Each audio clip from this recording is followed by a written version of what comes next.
Blake. For a minute there, I actually thought you were serious. Setting Phillip up with somebody. You were serious?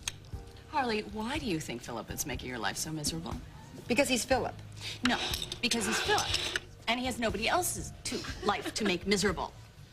Think about it. You know, he was this close to marrying Beth, right? Now she's gone. So he's all alone. He has all this time and energy to spend. And P.S., this is a man who cannot stand not being the center of some woman's universe. Okay, yes. So what does that leave you with? I see what you're saying. I see what you're saying. And it sounds like a good idea in theory. But what poor, unsuspecting woman am I supposed to sick him on? Oh, come on, you know. He's alone. That's probably hard for Phillip. Don't do that. Don't compare your alone with his alone. It's not the same thing. Cassie, he deserves this much sympathy. Now, wait a minute. Phillip is not a monster. He's a little highfalutin and all, but he's not a monster. Phillip is a dictator without a country. Harley, come on. I am dead serious. You guys were not married. You don't know him. You know, when he lays down the law, that's it. It's his way or the highway. Blake. Yes, he's very demanding. Oh, unlike any of us. My point is that maybe it would be good for him to actually be alone, you know? God forbid he becomes maybe a little self-sufficient. Do you think a man can really become self-sufficient? Moving on to a more philosophical discussion. Or more male bashing. And you know, Blake, I'm sorry, I just feel so sorry for you. I mean, because you are saddled with such a loser. Ross? I couldn't agree more. Right. How many nights has he dragged her off to some romantic dinner, night after night? I've seen her struggling over a Chateaubriand, a bottle of wine, lit only by romantic candlelight. Oh, he is merciless. You're right. I suffer. And what about you, though? What you have to put up with? Oh, right. Josh? Yeah. Ugh. What a beast. Does he ever think about you for a second? Does he spend 1 minute really thinking about who you are and your feelings? Stop, or I'll cry. No. Hey, what about you, Harley? Gus, that cold Ew, fish gee. detective. I mean, the only time he's ever thinking about you is when you're cooking him dinner. I never cook him dinner. I know. And you haven't made any kind of impression on him at all. I mean, it's not like he hasn't changed at all since he's known you. Okay. Yeah, okay, it's a good idea. Yes, maybe Phillip would leave me alone if he found someone to date. Or if we found someone for him.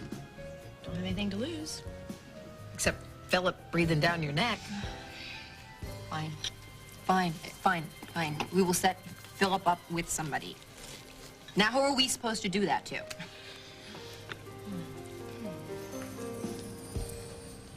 Sally Barnes. The architect? Forget it. No, she's funny, she's smart, she's single. You're not blonde. All right. Ooh, Marge Hensett. Gotcha. Okay, not blonde enough.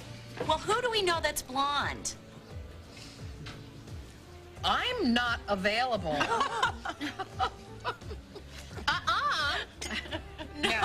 No. Don't put Cassie and Phillip even in the same sentence. Thank you. Besides, it's too soon for her to be dating. Why? Why? Well, I don't know, but look, we're looking for a woman who's not just going to date Phillip, right? That's right. She has to do a lot more and fast. Okay, getting weird. No, just practical. If Phillip doesn't find a girl that really rocks his world, he's going to have more time and energy to spend on you, dear. Sally Barnes is very nice, though. I've always liked her.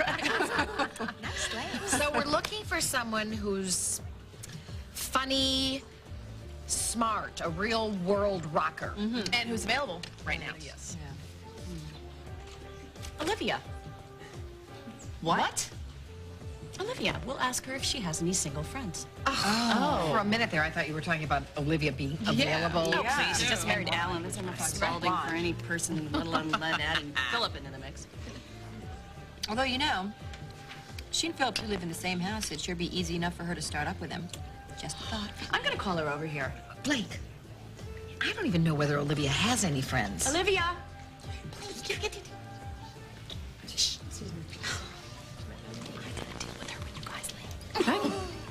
Certainly look like you're enjoying yourselves. So far. This is a fabulous space, isn't it? It's beautiful. Yes, I have to say that it is pretty wonderful. Well, it's a good place for friends to come together. You're certainly proof of that. How's married life treating you?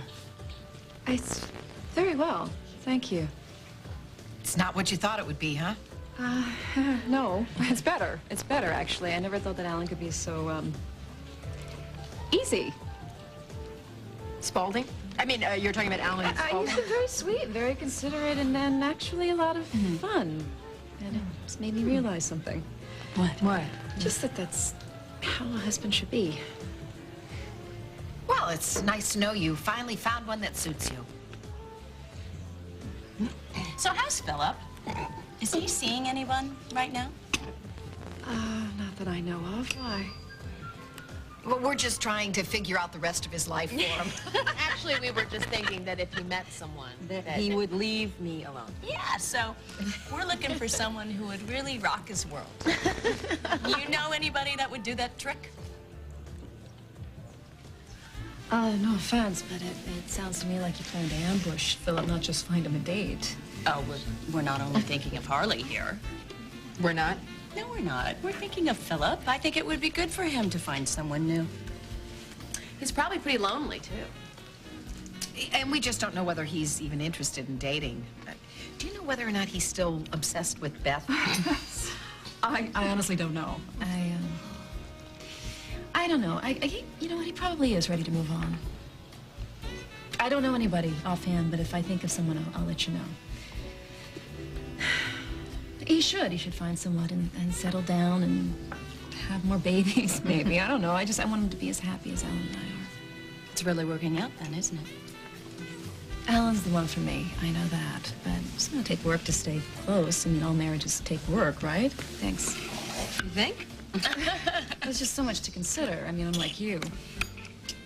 In some ways, I'm just trying to figure out a way to balance a full-time career, you know, with a full-time husband.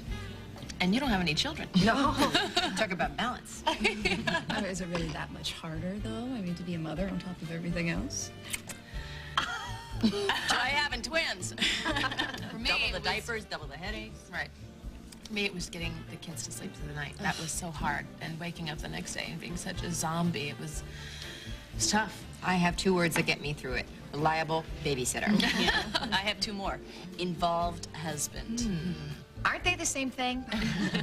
Let me see if I got this right. So that the sooner you get the kids to bed and get somebody else to take care of them, then the better for the mommy. Well, every bit helps. Yeah. That's the point. I mean, children are not for the faint of heart. Or the impatient. Or the squeamish. Or the same. Oh, my. Olivia.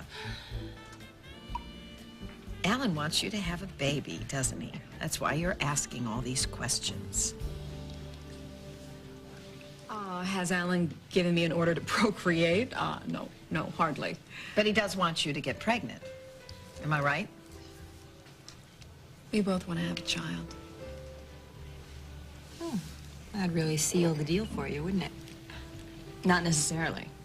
I mean, it didn't really work for all of us, did it? I mean, we've all been in single mom city at some point. Is there really room in your life for a child? I mean, you and Alan are so busy conquering the world, or at least buying it up, and a son or a daughter would just slow you down. Well, most of you manage to have kids and a career. I mean, how hard can it be? Besides, it's not like it's going to happen tomorrow. Alan's very flexible about the timing. We'll see how long that lasts.